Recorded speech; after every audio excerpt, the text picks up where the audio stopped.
Bom dia, que a graça do nosso Deus e Pai seja sobre as suas vidas, em nome do Senhor Jesus Cristo, amém? E a paz gloriosa do nosso Deus seja sobre vocês que têm me acompanhado nesse canal do YouTube. Não deixe de dar um joinha, de ativar o sininho, para que você possa estar sendo avisado quando tem novos estudos e que você possa compartilhar com outros, em nome de Jesus. Amém?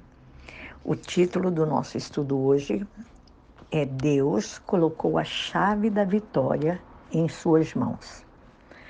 O texto base é Mateus capítulo 9, verso 1, que diz assim: Eu te darei as chaves do reino dos céus, e tudo o que ligares na terra será ligado nos céus, e tudo o que desligares na terra será desligado nos céus.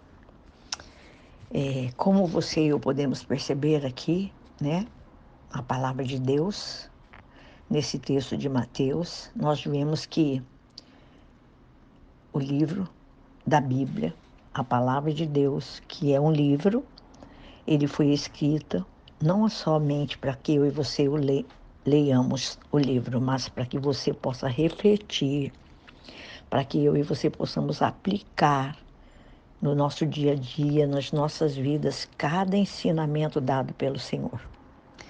É uma jornada de autoconhecimento e também de autodesenvolvimento para as nossas vidas, né?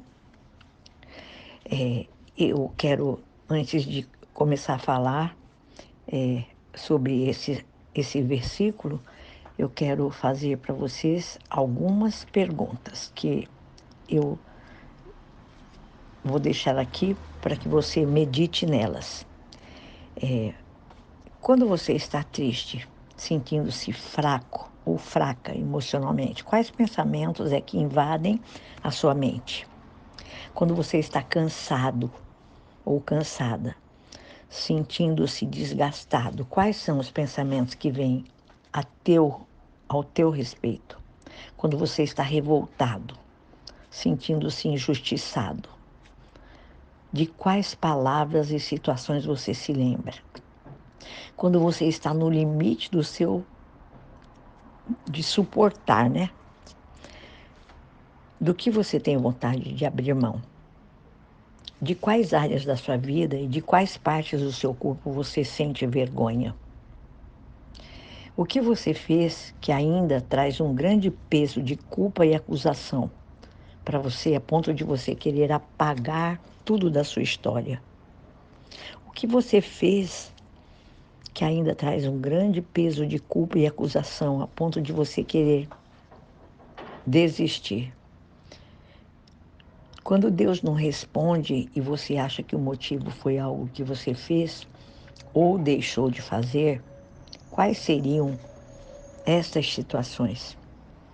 O que você quer muito acreditar que Deus vai realizar em sua vida, mas não consegue, pois você não tem certeza de que Ele faz ou Ele fará?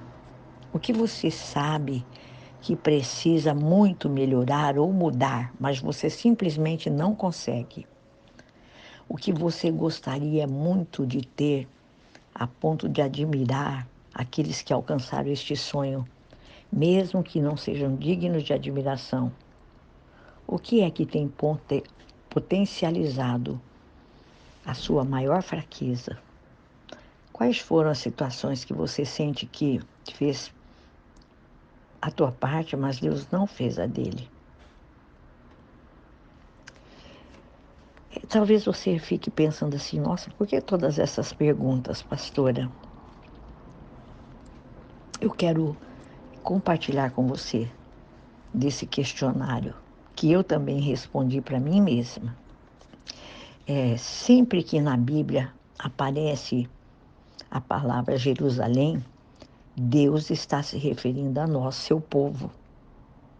E a Bíblia fala que em Jerusalém havia 12 portas. Essas 12 situações que eu fiz perguntas para vocês nesse questionáriozinho são pontos amados, de sensibilidade que você ainda talvez tenha, e eu tenho, são portas que Satanás quer acessar para te distrair, para te desestabilizar, para te desencorajar, para te desmotivar e, consequentemente, tirar você do centro da vontade de Deus, como ele fez com Elias. A Bíblia fala que Elias, ele foi um dos maiores profetas da Bíblia. A vida de Elias foi marcada por milagres assim excepcionais. Um deles que eu quero exemplificar aqui, você conhece muito bem, é a multiplicação do azeite, da farinha de uma viúva pobre e a ressurreição do filho dela. O texto da palavra diz que Elias, ele desafiou 450 profetas de Baal e os derrotou de uma maneira sobrenatural. Debaixo da palavra de Elias, o fogo desceu dos céus e a chuva retornou para a terra após mais de 3 anos de seca, como ele havia determinado. Mas um dia, nós conhecemos a história, após ele ter recebido uma ameaça de morte da rainha Jezabel, Elias simplesmente desabou e se afogou em um mar de depressão. Fugiu. Eu quero te fazer uma pergunta. O que é que tem feito você ficar parado? O que é que tem feito ou deixado você de acreditar? O que é que te desmontou? Uma ameaça, um medo, um trauma, uma sensação de abandono, a falta de perdão? Sabe o que isso tudo significa, amados? Que as chaves do seu coração estão nas mãos erradas. As chaves do coração de Elias estavam nas mãos do inimigo. Mas ele as recuperou quando ele cumpriu o seu propósito. Em 1 Reis 19:19, fala assim: Elias saiu dali e encontrou Eliseu, filho de Safate, que estava lavrando com 12 juntas de bois adiante dele. Ele estava com a 12ª junta. Elias passou por ele e lançou o seu manto sobre ele.